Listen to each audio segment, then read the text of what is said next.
Let us start. So you've known Stephen for quite a few years. You met him, I guess, when he was in high school, around 17 or 18. So describe the young Stephen Miller. What was he like? Steve Miller is obviously a very brilliant young man. And he was when I met him when he was about 18. He comes from a liberal Santa Monica family. And I think that his values are still consonant with liberalism as I knew it when I was younger. Unfortunately, the Democratic Party and the so-called liberals have moved so far to the left that they actively want to suppress free speech and people like Stephen and me. And I met him he was protesting, this was right after 9/11. There was a national effort in the national resolve after 9/11. It was, people agreed that the Pledge of Allegiance would be said every day in schools. It was just a rallying around the flag because of this horrific attack. And of course, Santa Barbara, they call it kind of Red Monica. It's a very left-wing city. And Stephen stood up against that, and he went on. I guess I heard him on Larry Elder's show. And I saw this is an incredibly courageous young man. First of all, he's standing up for his country under attack. But he had so many prospects. I could see right away when I talked to him that he's a very, very smart young man. And here he was jeopardizing all his chances, all his opportunities, because he was antagonizing his left-wing teachers, and they're very vindictive. So that really impressed me about Stephen. What about him? I mean, he seems to enjoy the fact of the battle. He enjoys the battle. He's in your face. You have to. Explain. Well, I mean, one of the problems, well, first of all, as I say, the Democratic Party has become a very vicious, I would say, totalitarian party. If you stand up to them, they call you a racist, first thing, and smear you. God knows I've been smeared enough by them, and they twist what you said, but it's very, very ugly. When I was a radical at Berkeley in the early 60s, I would have described myself as a Marxist revolutionary. I always wanted to hear what the opposition had to say, what the conservative, because I thought it would make me a better revolutionary.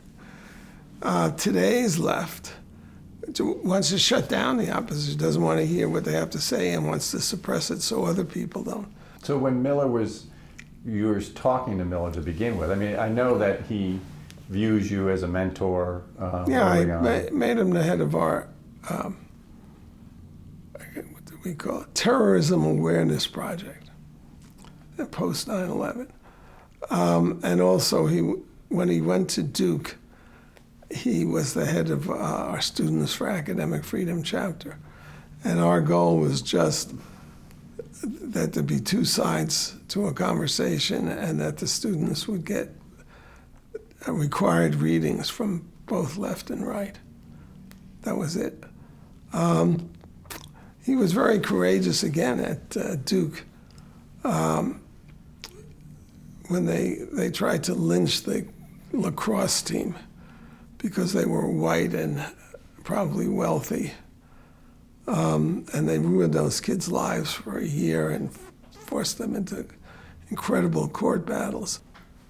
And Stephen was the voice on campus. Again, here he is in the midst of the fray. Here all his professors are supporting the racist attacks on the lacrosse team. And he stood up and became notorious for doing it. When he graduated, Well, hold on a second. We'll go step by step so Sure. we get good detail. Let me bring it back to high school first. When you met him, were you advising him? And also, what did he look like? What was his demeanor? I mean, He hasn't changed that much. He's, well, of course, when he's dealing with me, he doesn't have to be forceful. That's when he's dealing with opponents. But, you know, we hit it off. I've written so much, and, you know, I have this internet magazine, so he knew what I thought. And he was very happy to take up these battles to make people aware of the terrorist threat and to try to restore some semblance of liberalism to universities. Take me to And that's the great thing about Stephen Miller. You can't intimidate him, and he's smarter than you. So I thought what he did at Duke was courageous. He did invite me to speak. It was actually one of the largest events. He did it single-handedly, I know that. It's very distracting when you get a lot of heckling like that out of an audience. But a lot of people in the audience told him to shut up. That was healthy and good. And Stephen got some guff from the audience, but he seemed to enjoy it. Well, when you're in a war, you got to kind of enjoy the battle. A lot of people, I mean, I think most people are pretty sensible in trying to stay out of the conflict. I was born to it. I was raised by communist parents at the height of the Cold War. My whole life has been embattled. And Stephen, by the time he got to Duke, he had been through a lot of fire. Became pretty well known, even in high school. He was on the radio. Oh, yeah, he went on the radio and complained about the failure to honor the flag. He was a regular on the Larry Elder Show. When Stephen graduated, he was looking for a job, and I recommended him successfully to Michelle Bachmann, and then John Shattuck, and then Jeff Sessions. And of course, I gave him the highest recommendation possible. Those people, but particularly Jeff Sessions, respected me. So that's how he got where he got. Talk for a little bit about the Terrorism Awareness Project. Why'd you found it? Why was he president of the group at Duke, and why he thought that was so essential? Well, first of all, he was my only student I knew at Duke. That's why he was for Students for Academic Freedom. The Terrorism Awareness Project was because, and here I hold the Bush administration culpable. I mean, it's a difficult problem. This is a global terrorism of the most barbaric kind, but it's dressed up as a religion, and Americans have built in a tolerance, although it's a one-sided tolerance. If you're on the left tolerates Muslims and Muslim radicals, but Christians are their enemies. I mean, the left is so screwed up these days. Anyway, he was interested in the Terrorism Awareness Project. All we did, we made a video, for example. I forget, it wasn't a video, it was a flash. I forget what it was, but technically. But it was just a 3-minute TV kind of thing, where we went over all the attacks since 9/11. We're just trying to show people that this country is seriously threatened. And, the first thing you have to do is name, who's responsible. And what's responsible. And so, of course, our target was the Muslim Brotherhood. Islamophobia, the Brotherhood hadn't invented that term yet. Anyway, so we made this video about the terrorist attacks after 9/11. And there's a task force, the California Highway Patrol and the FBI have a joint task force on counterterrorism. And a Hispanic CHP officer asked us if they could use it in their training.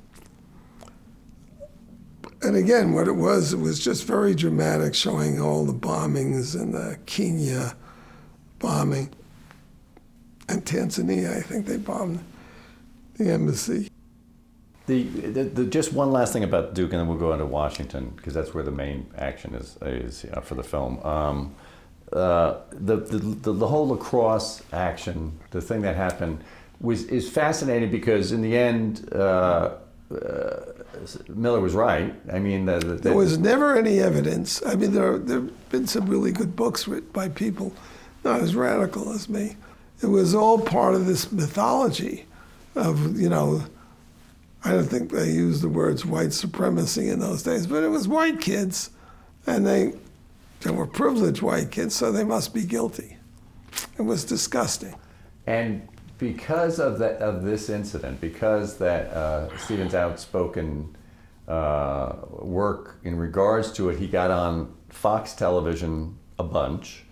He became well known, not only at Duke, but countrywide, because of the focus on this story and his access to Fox. What did it do for him? Did it help him become what he wanted to become?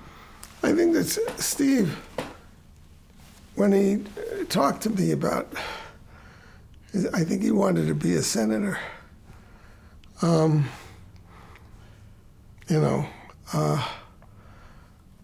But he's done much better than that. He's right there at the top of the, and it's because he's so smart. I mean, he doesn't make the mistakes that, I think that Trump is a great blessing for this country, and I think he's right on the money on all these issues. But he does, talk off the top of his head, and he says things he shouldn't say. You don't find that in Steve. I mean, I just wrote to him about that after this appearance with Chris Wallace, that he has the clarity and the strength, but he doesn't make the mistakes. And with everything the left seems to be fighting about is rhetoric.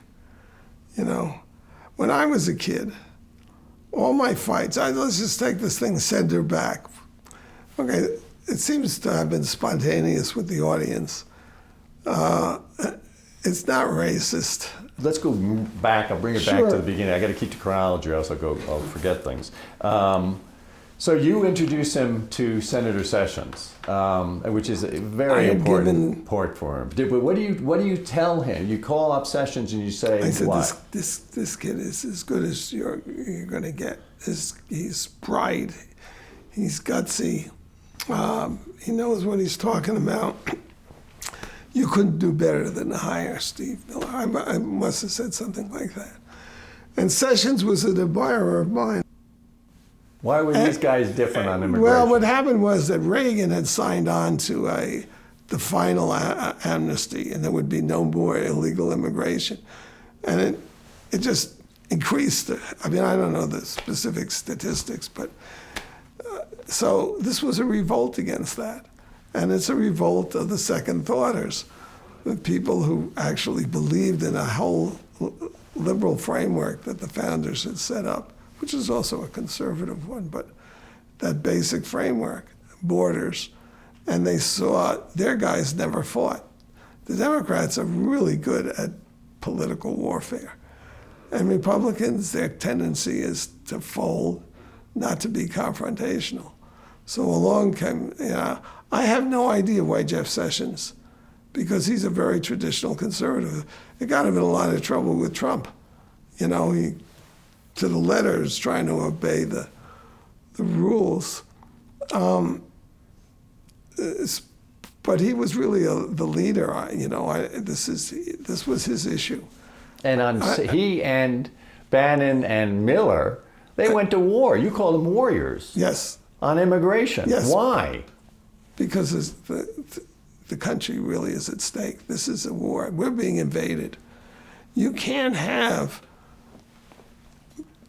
2 million, 3 million.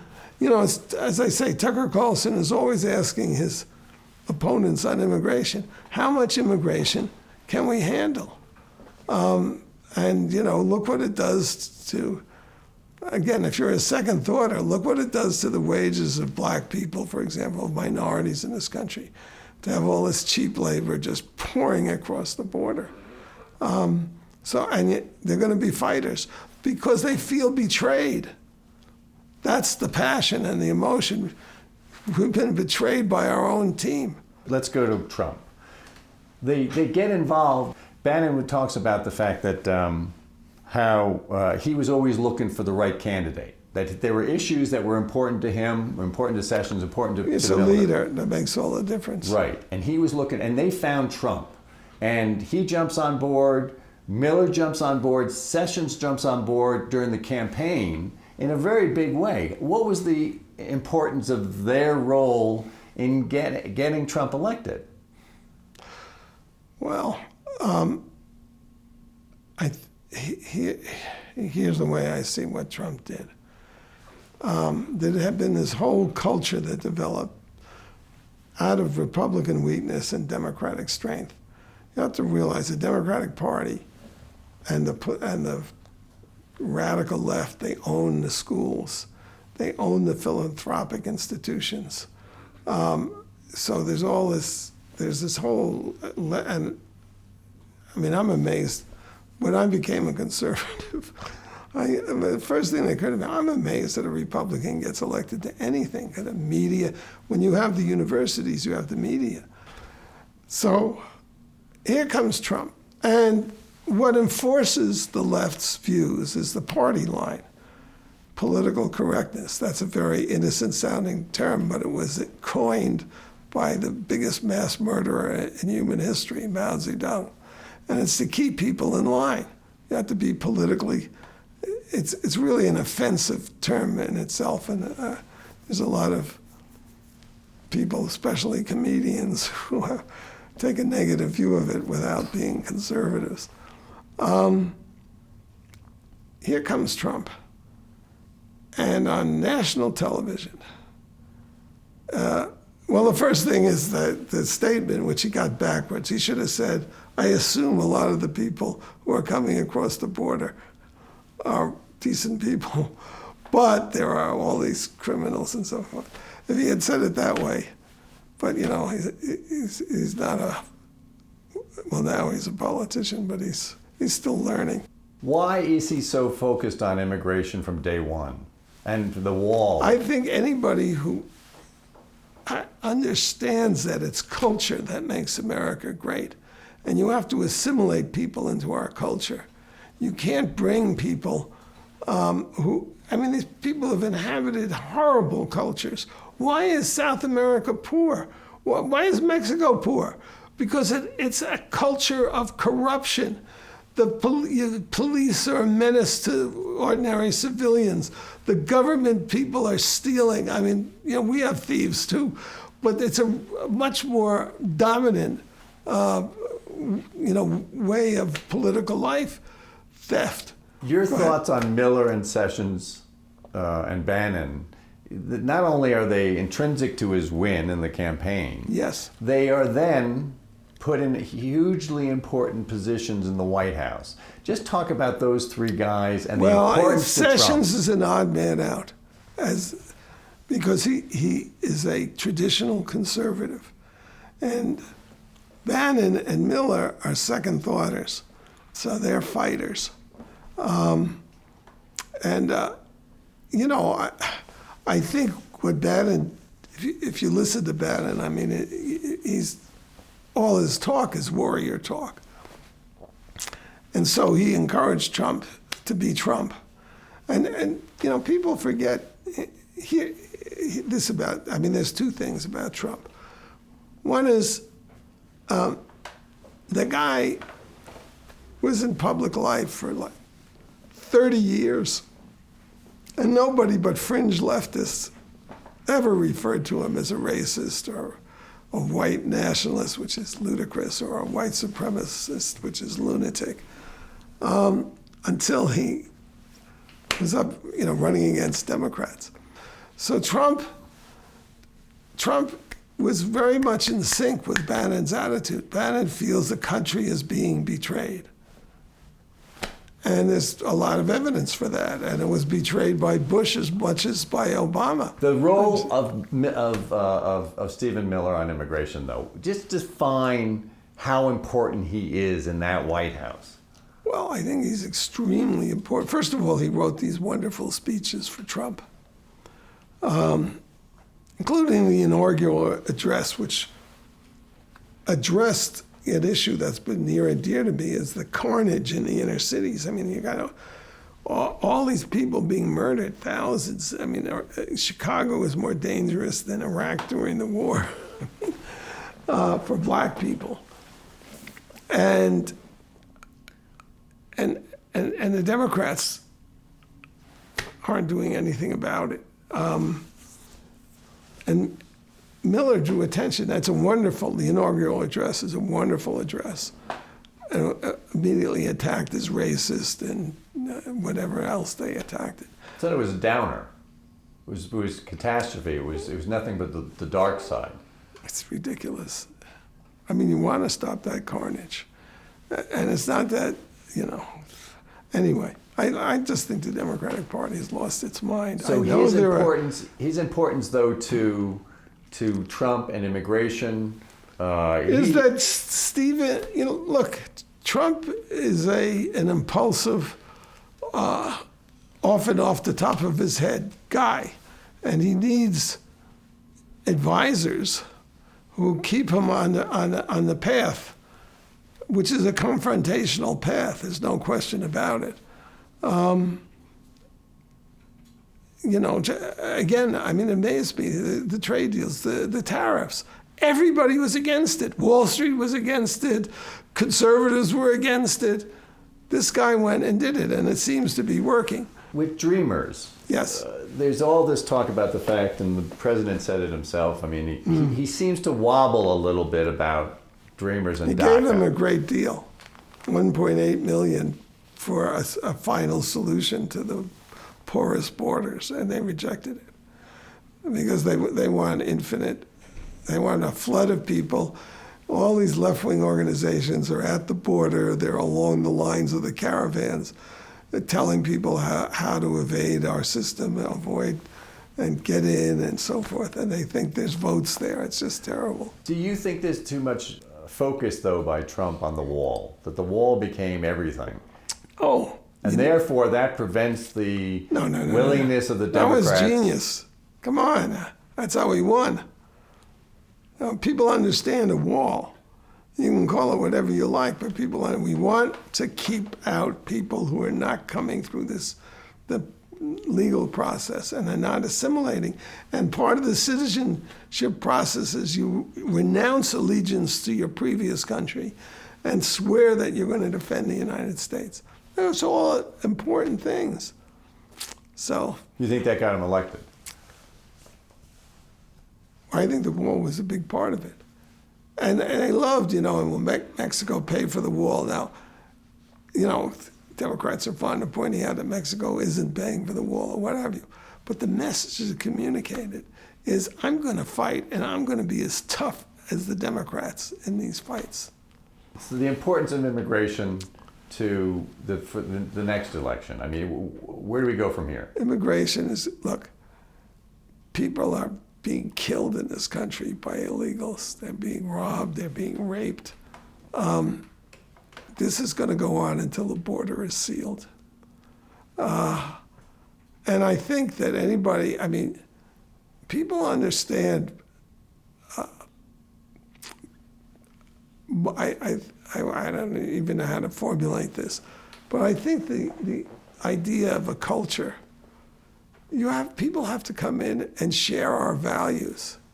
And if you just have people running across the border, not to mention ISIS terrorists, I mean, who wouldn't be scared? I think that Trump's base, as it's called, 63 million people, that's a lot of people, are seeing their country destroyed and feel that way. And it's by Democrats. You know, it's bewildering to me, I mean, to show you how lame Republicans are. Why in every speech they don't point out this thing about the inner cities, that they're 100% controlled by Democrats. And they have been for 50 to 100 years. I don't get it. In a nutshell, if you're going to define Miller's philosophies on immigration, it would be what? It will be what the founders wanted. What Steve Miller is defending, the America that we all grew up in and love. And he's, you know, like I say, I mean, there's nobody as knowledgeable on immigration as he is, having worked all those years with Sessions. You know, so Trump feels, and Steve Miller, I mean, I've never met Trump, but I will, you know, stake my life on this. Somebody who's on solid ground on the issues, because that's very important, understands the arguments, the principles, is articulate and shares his passion. When you saw Trump, they have all these interviews with Trump over the years before he entered politics. You know, will you run for president? Well, if it gets much worse, I feel our country is, you know, being sold out. So he's a passionate patriot, and so is Steve Miller.